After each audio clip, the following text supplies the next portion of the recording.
Welcome to Griffonomics. Today we're diving into Innovative Aerosystems, Inc., trading under the ticker IA, formerly ISSC. Innovative Aerosystems is executing a high-velocity capital deployment playbook, snapping up orphaned, high-margin avionics and power generation lines from primes like Honeywell and Moog, while capturing its first major OEM flight deck program in the emerging eVTOL space. However, this rapid transformation requires allocators to reconcile a headline, top line, distorted by legacy manufacturing transitions against an underlying organic growth engine compounding free cash flow at over 100% conversion. Right, which is a lot of financial terminology right out of the gate. It is a lot, yeah. But setting all that aside for just a second, Yeah. I mean, if you looked at this company on paper just a few years ago, you'd likely see this, unglamorous factory basically fixing old airplane dials. Exactly. And today, they are quietly writing the technological nervous system for the flying cars of the future. Right, so how did a small cap company pull off, like, one of the most aggressive, stealthy pivots in aerospace history? Because that is exactly what we are figuring out today. Yeah, and to map out that pivot, we are pulling from a highly detailed stack of materials. So we have forensic market breakdowns, deep dive investment theses from institutional allocators, the company's Q3 fiscal 2026 earnings call transcripts, and their corporate presentations. Which detail management's roadmap to that $250 million annual revenue target, right? Yep, exactly. So our mission for you today, listening, is to basically cut straight through the noise of those headline numbers. We really want to unpack the financial forensics, dissect this incredibly aggressive M&A strategy, and understand the physical, operational moat of this newly rebranded, under-the-radar aerospace player. Okay, let's unpack this, starting with the top-line revenue. Yeah, because if you're just glancing at a stock screener on your phone, the story here is incredibly deceptive. Totally. It's the ultimate trap for algorithmic trading models. If a computer, or even just a casual investor, scrapes the Q3 fiscal 2026 earnings print, they see a reported revenue of $26.73 million. Which equates to, what, a 10.7% year-over-year growth rate? Right. Now, in the legacy aerospace component sector, 10% is fine, keeps the lights on. Yeah, you see 10% and you think, okay, it's a steady ship moving along with inflation. Exactly. But it certainly doesn't scream hypergrowth compounding machine. It looks like a mature, sleepy business. But when you actually force yourself to read the footnotes and, do the forensic breakdown, that 10% number is an absolute mirage. It really is. It's completely hiding a massive underlying acceleration. The true organic run rate of their core business is actually north of 40%. Yeah. Let's just pause there. Like, how on earth does a publicly traded company hide 40% growth inside a 10% headline? Well, what's fascinating here is that it all comes down to a mechanical accounting anomaly, which is known as a comparative distortion. Okay, a comparative distortion. Yeah, and to understand how this masks their growth, we have to rewind the clock to the prior year. So specifically Q3 of fiscal 2025. Right. During that quarter, Innovative Aerosystems was right in the middle of physically transitioning the manufacturing lines for the F-16 digital flight control computer and the mission display generator. Okay, because they bought those F-16 product lines from Honeywell. Right, exactly. And they were moving these lines out of Honeywell's ecosystem and into their own proprietary facility in Exton, Pennsylvania. But why does physically moving a factory line warp their revenue numbers an entire year later? Well, put yourself in the shoes of a U.S. Air Force supply chain manager, right? Okay. Your job is to keep a fleet of F-16 fighter jets in the air. If an avionics manufacturer tells you, hey, we're going to shut down the factory for a few months to pack up the tooling and move it to Pennsylvania, you're going to panic. I mean, yeah, I'd assume so. You can't just have a gap in production where, foreign militaries or the U.S. suddenly cannot get scare flight control computers. Exactly. A grounded fighter jet is a localized national security failure. So, to prevent any supply chain disruptions during this physical move, Honeywell and IA had to front-load a massive amount of safety stock. Ah, so they built a mountain of spares. Right. They effectively ran the manufacturing lines red hot, building this massive stockpile before shutting the line down for the physical transfer. So last year's Q3 revenue for that F-16 line wasn't reflecting like normal quarter-to-quarter demand from the military. It was artificially inflated because they were hoarding inventory to survive the move. Exactly. It was a massive pull forward of demand. In Q3 of fiscal 2025, That front-loaded F-16 revenue hit $12.6 million in a single quarter. Wow. Okay, so fast forward to this year. Right. Q3 of fiscal 2026. The transition is completely finished. The Exton facility is up, running smoothly and highly optimized. Because they no longer need to build an emergency mountain of safety stock, the F-16 revenue stepped down to its newly normalized, highly predictable baseline run rate. Which is what? $5.7 million per quarter.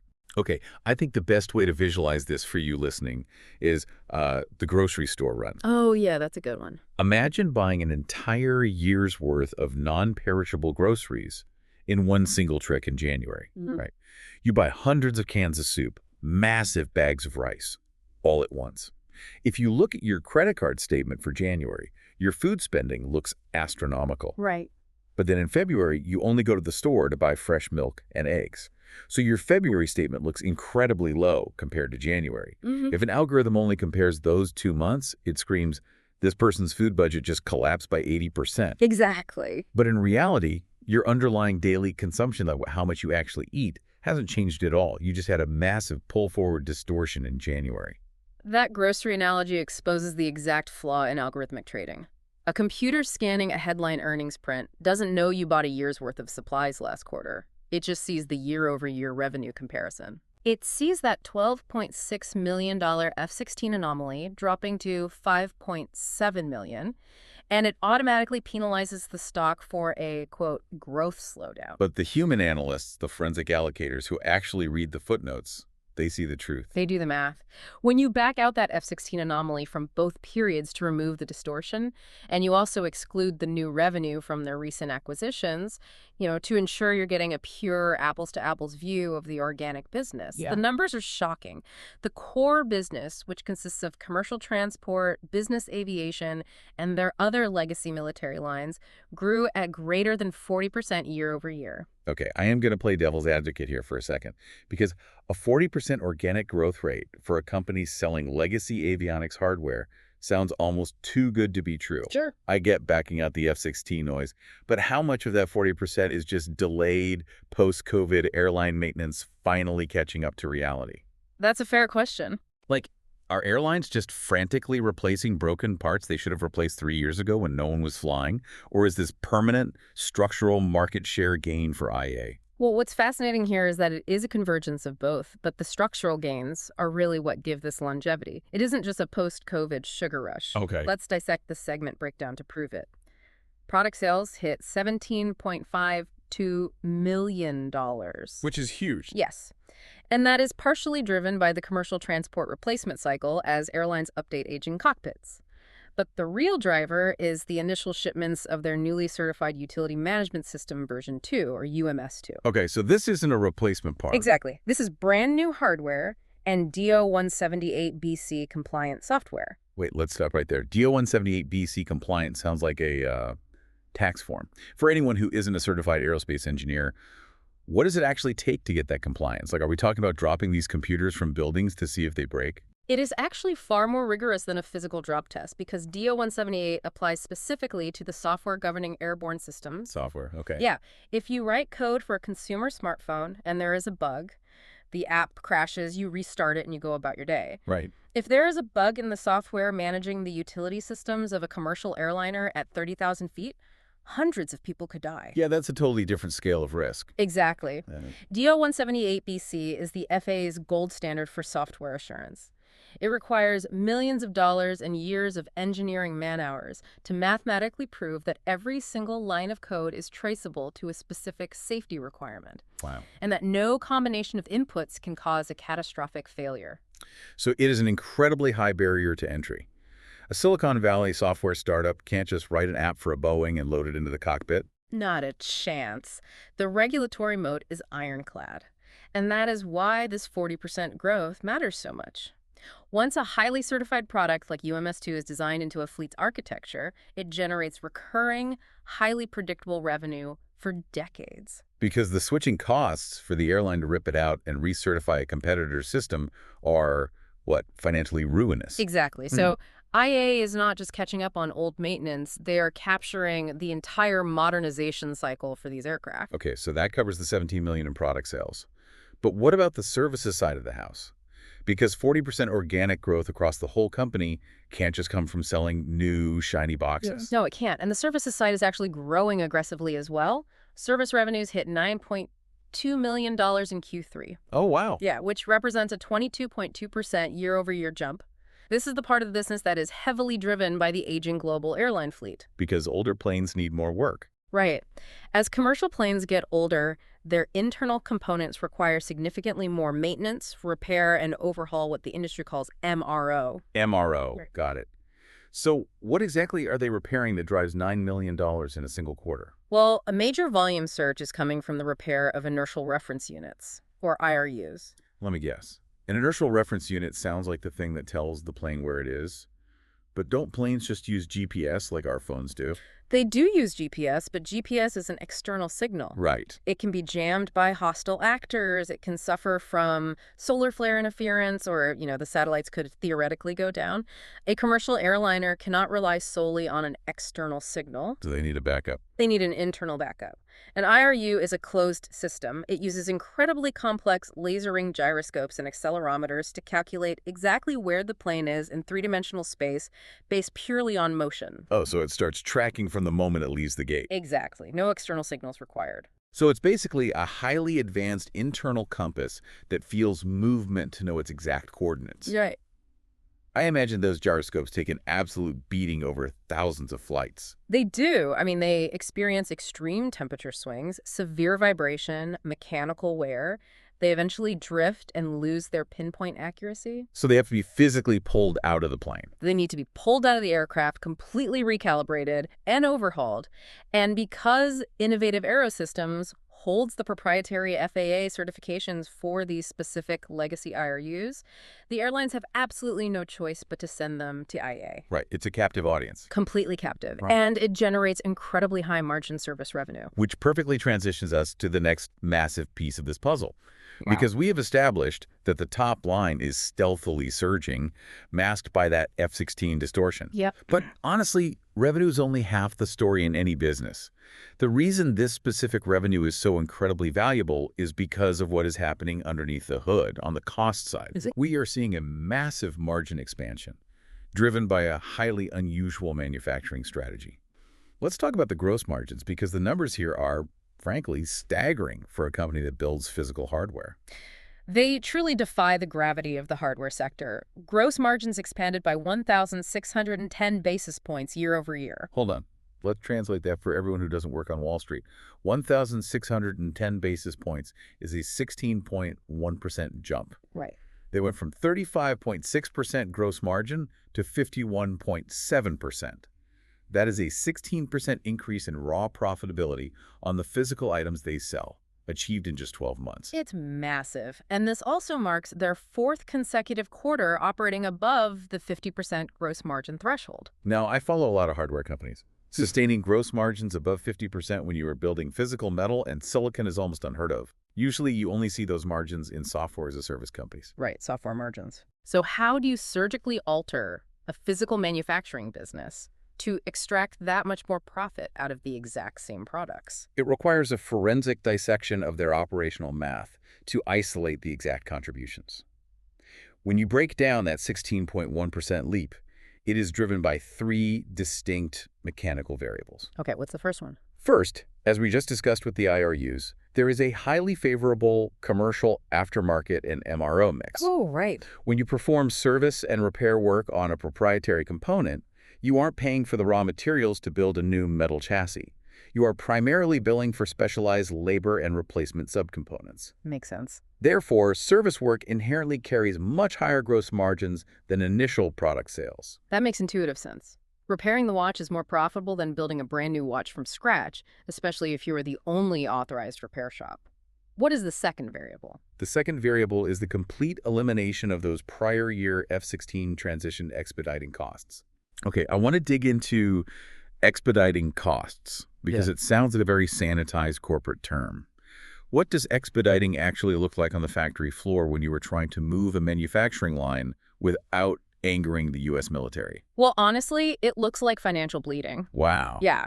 When you are moving a production line and concurrently trying to build a massive stockpile of safety inventory, you are inherently operating at peak inefficiency. You're doing two things at once. Exactly. You are paying top dollar for overnight air freight shipping because you can't wait for ground transport. You are paying your assembly line workers time and a half or double time for weekend overtime. Ouch. And you are paying premium rush fees to your raw material suppliers to jump to the front of their lines. Last year, all of that friction and chaos dragged their overall gross profit down into the mid-30s. But this year? This year, the transition is done. The factory is humming efficiently. Those expediting costs went to absolute zero. Okay, so the mix shifted toward high-margin repairs, and the chaotic overtime expenses completely disappeared. That explains a good chunk of the jump. But what is the third driver? Because reading the source material, I feel like this third point is the actual secret weapon for the entire company. It is. It is their defining structural advantage. The third driver is the cost advantage of 100% in-house surface mount circuit card fabrication at their Exton, Pennsylvania facility. Right. This is the physical fortress of their operational moat. Here's where it gets really interesting. Because if you look at the giant Tier 1 primes, the companies like RTX, which owns Collins Aerospace, or a giant like Honeywell, they operate almost entirely different. Oh, completely differently. They are basically tech companies that only design the phone, but they refuse to actually build it. Decades ago, they outsourced all the messy physical circuit board assembly to Southeast Asia to save pennies on labor. But IA kept their hands dirty. They build the boards themselves right here in the U.S. And that strategic divergence is paying off exponentially right now. Think about the geopolitical friction and the severe supply chain bottlenecks we've witnessed over the last 4 years. Yeah, it's been a mess. The massive Tier 1 primes have been repeatedly forced to warn Wall Street on their earnings calls about electronic component shortages. They specifically cite printed circuit board bottlenecks and liquid crystal display shortages coming out of Asia. Oh, right. A prime contractor might have a $5 million Avionics suite completely assembled, but they can't ship it to Boeing because they are waiting on a $50 circuit board trapped on a container ship off the coast of Shenzhen. But I have to ask, if in-house manufacturing is so lucrative and so protective of margins and prevents these massive supply chain nightmares, why did the giant aerospace companies abandon it in the first place? Were they just blind to the risk? They weren't blind. They were incentivized by the financial culture of the 1990s and 2000s. During the Jack Welch era of management, Wall Street heavily rewarded what they called asset-light models. Right. Asset-light. Yeah. Activist investors and management consultants demanded that prime contractors focus only on high-level system integration, proprietary software, and final assembly. The actual soldering of circuit boards was viewed as a low-margin commodity. So they farmed out the physical assembly to the lowest bidder overseas to make their return on invested capital metrics look better on a spreadsheet. Exactly. It looked like genius financial engineering, right up until a global supply chain shock proved how incredibly fragile that asset-light model truly is. Right. It works perfectly until a pandemic, a geopolitical tariff war, or a stuck cargo ship in a canal breaks the illusion. Precisely. But let's look at IA's domestic setup. Just because they build these circuit boards in Pennsylvania doesn't mean they mine the silicon in their backyard. Are they somehow immune to domestic raw material inflation just because they have a U.S. factory? No manufacturer is completely immune to raw material inflation. But what IA has engineered is what analysts are referring to as supply chain sovereignty. Supply chain sovereignty. Yeah, right. Because they physically populate and solder the surface mount circuit boards in-house, they aren't paying a middleman's markup on the assembly labor. More importantly, it allows them to aggressively multi-qualify critical subcomponents across a diverse web of vendors. Wait, what does multi-qualifying actually look like in practice? Take the LCD screens for their cockpit displays.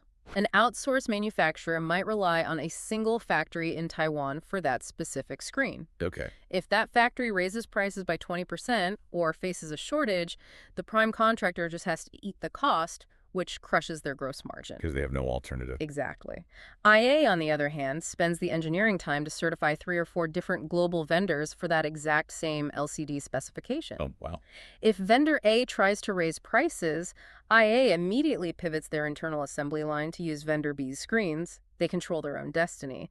That agility is what protects their delivery timelines and locks in those 50+% margins. That makes total sense. You cannot capture a 50% margin if you literally cannot ship the final product. Yeah. Exactly. Now, maintaining that pristine manufacturing infrastructure in Pennsylvania isn't free. Looking at the income statement, I see their operating expenses actually grew 53.5%. Yes, they did. Research and development alone doubled year over year, hitting $1.88 million for the quarter. Selling, general, and administrative expenses reached $5.9 million.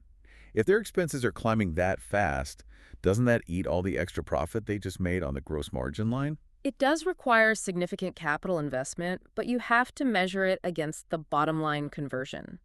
Management is making a deliberate strategic choice to front-load their R&D spending. Okay. They are funding next-generation technologies today, like autonomous situational awareness software and their new Liberty flight deck to secure revenue 5 years from now. Right, planting the seeds. And what about the SG&A bump? A large portion of that reflects the necessary legal, accounting, and advisory fees associated with their recent aggressive acquisition spree. Which aren't cheap. No, but here is the critical metric. Despite doubling R&D and paying a small army of M&A lawyers, their adjusted EBITDA still grew an astonishing 74.7%, hitting $7.0 million for the quarter. So the profit is actually growing faster than the expenses. Exactly. That $7.7 million represents a 28.8% adjusted EBITDA margin. Wait, management's stated long-term target was 25 to 30% EBITDA margins. You're telling me they are basically already hitting their optimal long-term profitability targets right now, even while they are heavily investing in future tech and paying M&A fees. Yeah, that is a seriously efficient operational engine. It really is. And that brings us to the next major phase of this deep dive. We've established they have a fortress. With margin secure and production in-house, IA is generating a massive amount of cash. So what are they doing with that cash?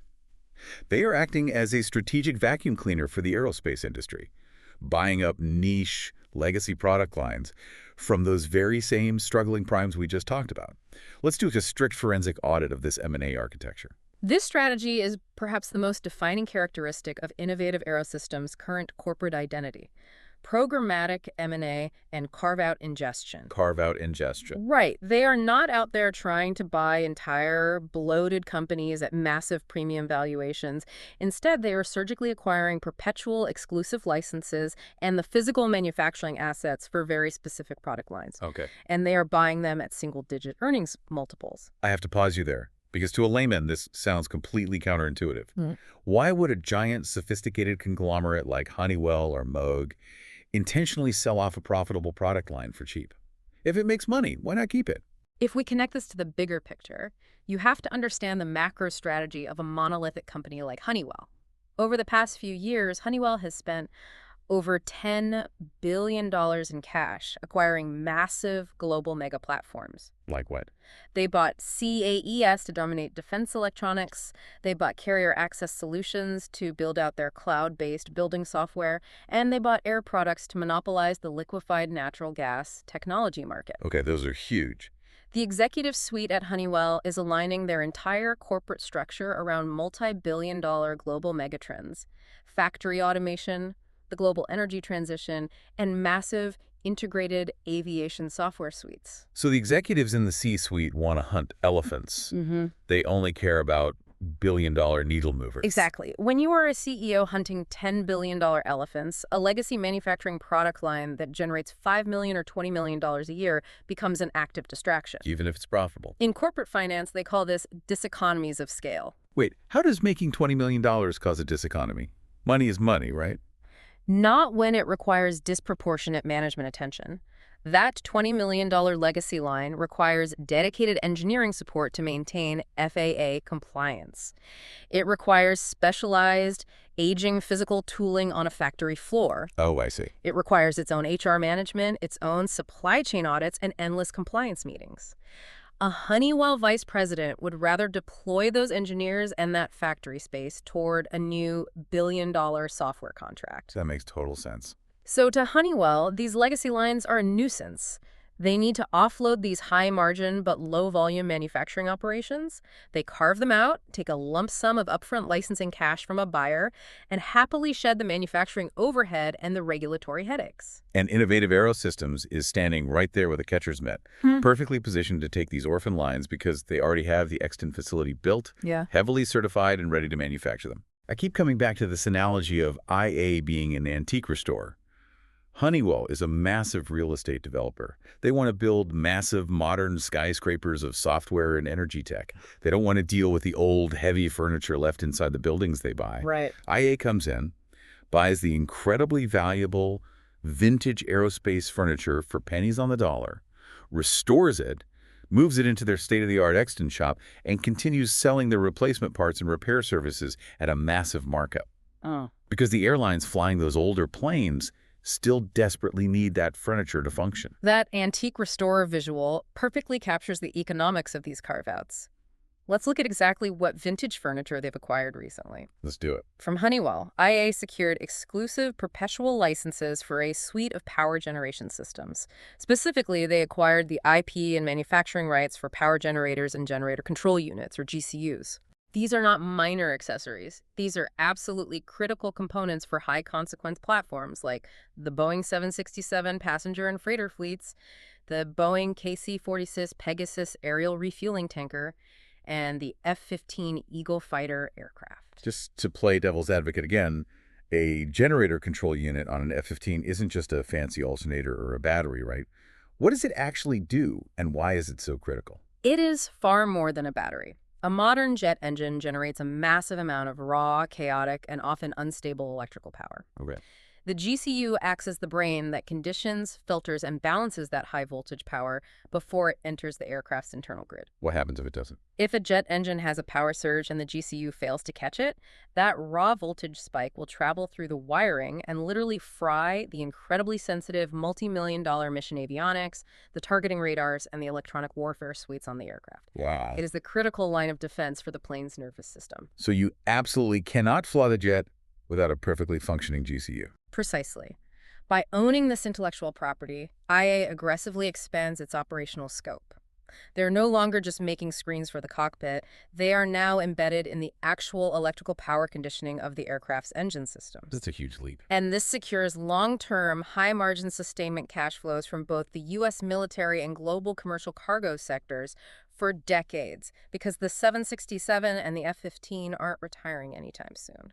That is a brilliant, highly strategic expansion of their footprint. What else did they grab from the Honeywell garage sale? They also acquired a legacy Part 23 general aviation cockpit portfolio. Okay, what does that cover? This targets the smaller, privately owned aircraft market. It includes navigation and communication radios, analog and digital autopilots, multifunction cockpit displays, and radar transponders. Right. It essentially gives IA direct access to a broad base of private owner-operators and flight schools. And this portfolio pairs perfectly with another major acquisition they executed, this time for Moog. What did they buy from Moog? The S-Tech 3100 digital autopilot line. How does acquiring the Moog autopilot directly benefit the Honeywell radios and displays? Don't those things just operate independently in the cockpit? Historically, yes, they were fragmented. But IA's strategy is all about ecosystem integration. By combining the newly acquired S-Tech digital autopilot with the legacy Honeywell radios, Yeah. and then integrating both of those with IA's own pre-existing proprietary autothrottles and air data computers, IA can suddenly offer a complete, turnkey, fully integrated flight deck modernization package. Oh, I see. They aren't just selling a la carte items anymore. Exactly. When a guy with a 30-year-old Cessna wants to upgrade his plane, IA doesn't just sell him a radio. They sell him the entire modernized nervous system of the cockpit. It drastically increases the average revenue per customer and locks the owner into IA's ecosystem for future repairs and upgrades. Okay, so they are strategically cornering the market on avionics retrofits and power management. I totally get the logic there. But then we have the Aiden Displays acquisition. And reading the source material, this one feels very different from the others. They spent $24.5 million on it. Right. Unlike the Honeywell or Moog deals, which were basically just buying intellectual property, blueprints, and some factory tooling to move to Exton. Aiden is different. Aiden Displays is an actual living, breathing operating business. It has its own leased facility in Birdsboro, Pennsylvania. and it drastically expands their addressable market away from aircraft and into naval shipboard consoles, ground combat vehicle Vitronics, and even high-volume medical instrumentation. Yes, it does. Is this a loss of focus? I mean, are they biting off more than an avionics company can chew by suddenly deciding they want to make targeting screens for Navy destroyers and monitors for hospital imaging machines? It is undeniably a pivot, and it carries integration risk. But management views it as a highly synergistic expansion of their core competency. AIDEN brings immediate, massive scale to IA's display technology capabilities. Okay, walk me through that. Let's look at the engineering overlap. The ruggedized tactical displays used in the Combat Information Center of a Navy destroyer, or the targeting screen inside an Army ground combat vehicle, share a massive amount of the same underlying engineering DNA as the cockpit displays used in a military cargo plane. Explain that DNA, because a boat and a plane seem like very different environments. It all comes down to surviving extreme physical environments. A display on a Navy destroyer has to withstand the massive concussive vibration of a missile launch. Right. A screen in an Army tank has to survive extreme desert heat, freezing cold, and constant electromagnetic interference from jamming equipment. Okay, see where you're going. A screen in a cargo plane landing on a dirt runway faces the exact same vibration and temperature extremes. The testing protocols, the ruggedized metal casings, the thermal management engineering it is all highly transferable knowledge. They aren't starting from scratch. The engineering talent and the rigorous testing facilities can be cross-pollinated. Exactly. AIDEN already supports over 20 different military platforms across over 80 allied countries. Wow. By bringing AIDEN under the Innovative Aerosystems umbrella, IA can share its extant manufacturing efficiencies with AIDEN, cross-pollinate their top-tier engineering talent, and critically diversify their revenue streams. So it's a hedge. Exactly. If the commercial aviation cycle hits a downturn, IA is now insulated by defense spending on naval ships and healthcare spending on medical monitors.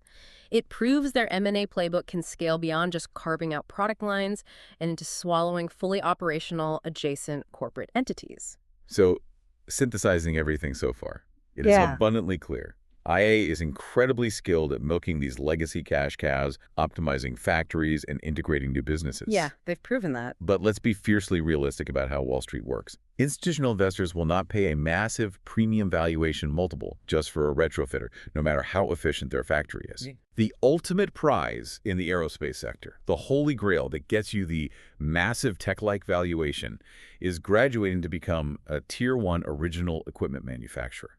An OEM on a brand new aircraft platform. And IA just achieved exactly that in what might be the most futuristic, heavily scrutinized market out there. Yes. You are referring to their entry into the advanced air mobility space, specifically electric vertical takeoff and landing aircraft, widely known as eVTOLs. Right. This is a watershed milestone for the company's valuation narrative. They recently secured a multi-year engineering development and purchase agreement with a leading Japanese eVTOL manufacturer. A major win. Huge. Innovative Aerosystems won the contract to provide the main display system and the core computing avionics architecture for these entirely new aircraft, and it will be based entirely on IA's proprietary Liberty flight deck system. So what does this all mean for the business model? Securing a flight deck OEM contract isn't just selling parts. It's like writing the fundamental operating system for a brand new generation of computers. Exactly. Once you were designed into the airframe from day one, no one is ever ripping you out. The switching costs are astronomically high. Every test pilot has to be trained specifically on your interface. Every maintenance manual is written around your specific diagnostics, and the FAA certifies the entire aircraft based on how your computers function. It is the ultimate lock-in. It is absolute vendor lock-in, and the financial scope of this specific contract is staggering for a company of IA's size. What are you looking at? The baseline forward-fit contract value is estimated by analysts to exceed $50 million across an initial guaranteed order book of over 400 eVTOL aircraft. $50 million. Wow. And the timeline is not a decade away. It is already in aggressive motion. Early engineering and software development officially commenced in Q4 of 2026. The delivery of physical prototypes and flight test hardware to Japan is scheduled for late 2027. That's fast. Yeah, and full run rate, scaled production is targeted for 2028 to support the Japanese customers' full-scale commercial entry into service. But wait, why did a massive Japanese eVTOL company choose a small-cap player like Innovative Aerosystems over an established multi-billion-dollar giant like Collins Aerospace or Garmin? I mean, Garmin practically owns the private aviation market. It all comes down to an engineering metric known as SWaP. Swap size, weight, and power. Exactly. Traditional legacy avionics suites designed by the giants for a Boeing 737 or a Gulfstream business jet are incredibly heavy. They use massive wiring harnesses, and they consume a massive amount of raw electricity. Which doesn't really matter on a Boeing because jet fuel has insane energy density. You have power to spare. Precisely. But in an electric vertical takeoff aircraft, the physics are ruthlessly unforgiving. Battery technology is heavy and has low energy density compared to jet fuel. Yeah. In an eVTOL, every single ounce of physical weight added to the cockpit and every single watt of electrical power drawn away from the propulsion batteries by the avionics directly and permanently reduces the aircraft's maximum range and its passenger payload. So every pound matters. Every ounce matters. IA's Liberty Flight Deck won the contract because it is a highly customizable, low-swap architecture. It provides all the necessary computational power, high-definition situational awareness, and safety redundancies without the massive physical bulk and power drain of the legacy Tier 1 systems. But I have to push back here because this all sounds a little euphoric. Yeah. The EVT market is notoriously speculative. I mean, tech magazines and startups have been promising us flying cars for a decade, and I still drive a Honda on the highway. Sure, it's a valid skepticism. Are we counting our $50 million chickens before they actually hatch? What happens to that projected revenue if the FAA or the Japanese regulatory equivalent decides certification for these electric aircraft is going to take another 5 years? Which in aerospace bureaucracy is entirely possible. It is entirely possible. That is the single most crucial execution risk with any emerging transportation market. If the broader eVTOL market stalls or the regulatory bodies drag their feet, that $50 million gets pushed infinitely to the right. But there are two highly specific forensic details that allocators and investors need to understand about how IA is handling this. First, let's talk about the backlog exclusion rule. Okay, what is that? If you look at IA's official SEC filings today, their funded official backlog sits at $82.9 million. Got it. But SEC accounting rules rigidly dictate that official backlog can only include firm, legally committed purchase orders for physical production. The rules explicitly exclude potential future sole source production orders that are generated under early engineering development contracts. So that massive $50 million eVTOL value isn't even included in the official $82 million backlog yet. It's an invisible hidden upside that the broader algorithmic market might not be fully modeling into the stock price. Exactly. The market sees 82 million, but the reality is far higher. That 50 million will only enter the official SEC backlog incrementally as individual. Physical production purchase orders are cut closer to the 2028 manufacturing launch. And what's the second detail? The second critical detail is historical precedent. We don't have to guess how IA handles these OEM contracts. We can apply the historical Pilatus PC-24 analogy. What happened with Pilatus? Years ago, IA won the OEM contract to supply the core avionics for the Pilatus PC-24 business jet. Initially, the expectation and the volume, what management modeled in their internal forecasts, was 30 aircraft shipsets a year. Oh, okay. But as the PC-24 platform launched and became wildly successful in the market, the actual OEM production rate doubled to 60 shipsets a year. Oh, wow. The initial 400 eVTOL aircraft baseline could similarly compound. If this Japanese manufacturer captures a massive share of the Asian air mobility market, that $50 million is just the absolute floor. Because it's scalable. Right. Yeah. The long-term sole source cash flows as the platform scales to thousands of aircraft, plus the recurring high-margin software updates and fleet maintenance over the aircraft's 30-year life cycle, represent a massive, entirely unmodeled upside. Okay, so let's zoom out and look at the whole board. They are expanding their core organic business at 40%. They are vacuuming up legacy, high-margin product lines from Honeywell and Moog left and right. They just bought a whole new defense display company. And they are aggressively funding the engineering for a next-gen flight deck for flying cars. That's a lot. It's a ton. Usually when a micro or small-cap company attempts a corporate transformation this aggressive and this fast, it means one of two disastrous things for the balance sheet.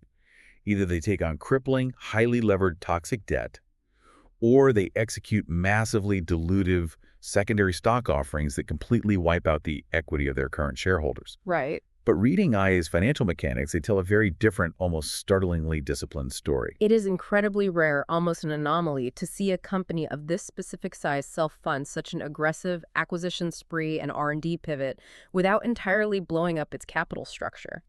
Let's dissect their cash generation mechanics, because this is what validates the entire thesis. For the first 9 months of the fiscal year, their free cash flow surged 155% to $12.3 million. But the really impressive, almost holy grail metric for financial analysts is their conversion rate. What was it? They converted an incredible 102.9% of their GAAP net income into pure free cash flow. I want to stop right there to explain why that matters to the listener. Yeah. When a company reports GAAP net income, that is an accounting number. It includes a lot of non-cash noise, like depreciation of their factory equipment or amortization of the patents they bought. Right. But free cash flow is the actual physical cash left in the bank account at the end of the day after all the bills and factory maintenance are paid. Converting over 100% of net income into actual cash means their reported earnings are extremely high quality. They aren't relying on accounting illusions or spreadsheet tricks. They are generating real dollars they can actually spend. But how did they achieve that level of cash generation while simultaneously pouring money into building out their Exton manufacturing facility? Because the heavy lifting on the physical facility is already in the rearview mirror. We are seeing major CapEx or capital expenditure roll-offs. Oh, because it's built. Right. Now that the Exton clean rooms, the surface mount technology assembly bays, and the environmental testing chambers are fully upgraded and certified to handle the new F-16 and Honeywell power lines, their required capital intensity has dropped significantly. By how much? Their CapEx spending dropped from $5.50 million down to just $3.21 million. They are transitioning out of a heavy, cash-burning building phase and directly into a highly lucrative harvesting phase. So their operational efficiency creates the cash, and their capital expenditures are dropping, leaving more cash in the bank. I compare IE's capital allocation strategy to a high-end, self-winding mechanical watch. That's a great way to think about it. The daily movement of the business. The incredibly high-margin in-house manufacturing and MRO repair work winds the mainspring. That creates the free cash flow that allows them to buy the next orphaned asset from Honeywell. Is that? That new asset gets plugged into Exton, creating even more cash flow, which winds the spring tighter, allowing them to buy the next asset. And they are doing all of this with barely any outside help. Yep. They deployed over $35 million into strategic growth and M&A recently. And yet, their net debt to adjusted EBITDA ratio is sitting at a highly conservative 1.4 times leverage. Which is very healthy. And plus, they have $53.7 million in total liquidity just sitting in the war chest. That pristine, highly liquid balance sheet is exactly what validates management's stated target. They have publicly and repeatedly reiterated their objective to scale Innovative Aerosystems to $250 million in annual revenues. Right. And they plan to achieve this through a 50-50 blend.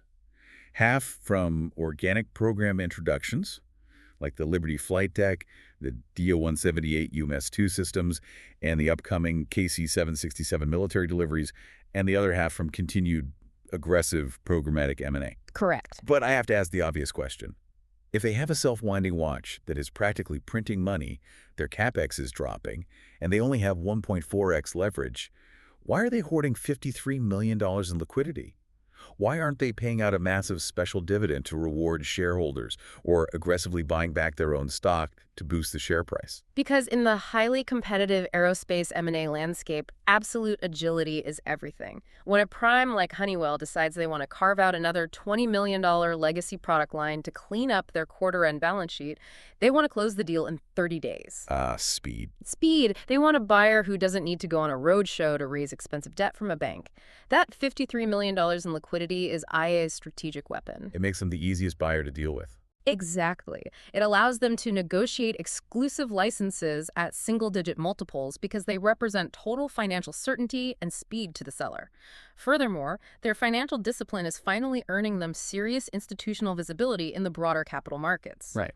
On August 18th, 2026, they officially changed their stock ticker from ISSC to IA, finally aligning their market identity with their corporate rebranding. And crucially, on June 29th, they achieved inclusion in the Russell 2000 index. Index inclusion is a massive structural catalyst that unlocks passive institutional accumulation. Every single mutual fund, index fund, and ETF that tracks the Russell 2000 is now algorithmically forced to buy shares of IA. Yep, regardless of what the broader stock market is doing or what human analysts think. That forced buying puts a structural floor under the stock price and dramatically increases daily trading liquidity. It officially graduates them. It moves them out of the obscure, highly volatile microcap universe and puts them squarely on the radar of mid-cap, dedicated aerospace institutional allocators who manage billions of dollars. All right, we have covered a massive amount of ground today. We've seen the stealthy 40% organic growth hidden behind the F-16 transition. We've seen the soaring 51% margins protected by the extant in-house manufacturing mode. And the M&A. Exactly. We've forensically audited their carve-out strategy with Honeywell and Moog, their futuristic OEM breakthrough with the Japanese eVTOL market, and their pristine self-winding balance sheet. Now it is time to synthesize this complex investment case for you, the listener, and clearly lay out the verdict. And just as importantly, we need to lay out the bear case so you aren't flying blind. Right. So the verdict from the forensic analysts and the institutional allocators is clear. Innovative Aerosystems is viewed as a high-conviction compounding asset. They are an agile Tier-2 avionics pure play that has successfully combined the high-barrier, ironclad regulatory protections of an avionics OEM with the lucrative margin profile and a specialized technology licensor. Which is a rare combination. Very rare. And despite the recent run-up in the stock price as the market wakes up to the story, they are still trading at a steep valuation discount compared to their peers.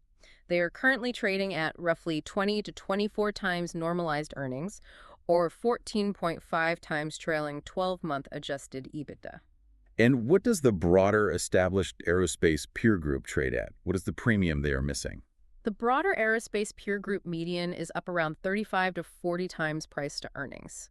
Because of this massive multiple disparity and the clear contractual visibility into their program pipeline stretching through 2028 with the eVTOL and military contracts, Wall Street consensus targets sit between $28.25 on the conservative low end, all the way up to $34 on the high end. So if I had to boil this entire complex company down to a single summary analogy, IA acts as the high-margin, vertically integrated operating backbone for specialized aerospace platforms.